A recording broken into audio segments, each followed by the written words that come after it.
G'day cobbers, welcome to the slab. The Belgian-born driver was born on September 30, 1997 to two racing car drivers, Jos Verstappen and Sophie Kumpen. Unfortunately, Jos and Sophie split very early on, with Max living with his father. Though he lived in Bree, Belgium, he raced a lot in the Netherlands and he felt more Dutch, so he went for a Dutch racing license. He was raised as a Dutch person and feels more Dutch. His mother is from Belgium and his father is from the Netherlands, so he can't really be called double Dutch. Ooh, you suck! Little random fact, he was driving F1 cars professionally, the biggest race organisation in the world, before he got his actual driving license. He in fact completed a full season of F1 before he got his license. Guess that's why they called him Crash Verstappen when he first came out. Literally meaning capital city, Kyoto was this set from 794 through to 1868.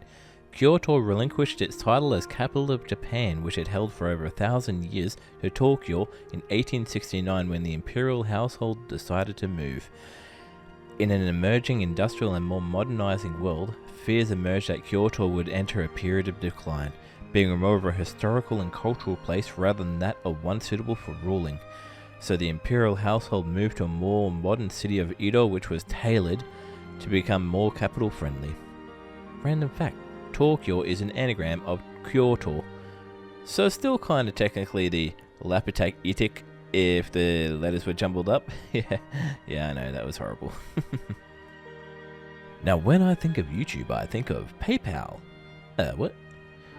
The original three founders of the world's biggest social network were former employees of one of the biggest PAL-paying companies in the world, Steve Chen, Chad Hurley, and Jawad Karim in San Bruno, California. The site became a phenomenon as it made uploading videos and searching for said videos easier than anything that came before it.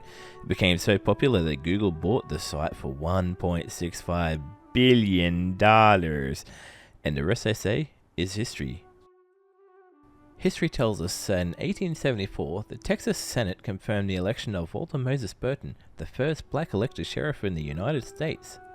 Born into slavery on the 9th of August 1840 in North Carolina, after emancipation he bought several tracts of land from his former owner and became active in the Republican Party and was elected as the sheriff and tax collector in Fort Bend County in 1869, after which he went on to serve 4 terms in the Texas State Senate, after which he went back to what he knew, farming, but he still kept a pulse on politics until his passing in 1913.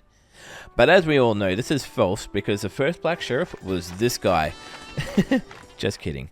Walter was a stand-up hero for his community and for the United States, and truly a lead we should follow. We've all heard of the Titanic, the Lusitania, the Britannia, and the Macarena, but did you know that the first bona fide cruise ship was the Princess and Victoria Louise? Put into service in 1901 by the American Hamburger Company, after being the brainchild of Mr. Albert Borland, wrong Mr. Borland, it was the first ship designed specifically with cruising in mind, well, after the Augusta Victoria, which had severe limitations as it was too big to go to smaller destinations at the time. The history of the Princess Victoria Louise was unfortunately cut short as it ran aground, partly due to outdated maps along the coast near Port Royal because of a recent volcanic eruption. How often does that happen nowadays? The ship became struck on an uncharted reef.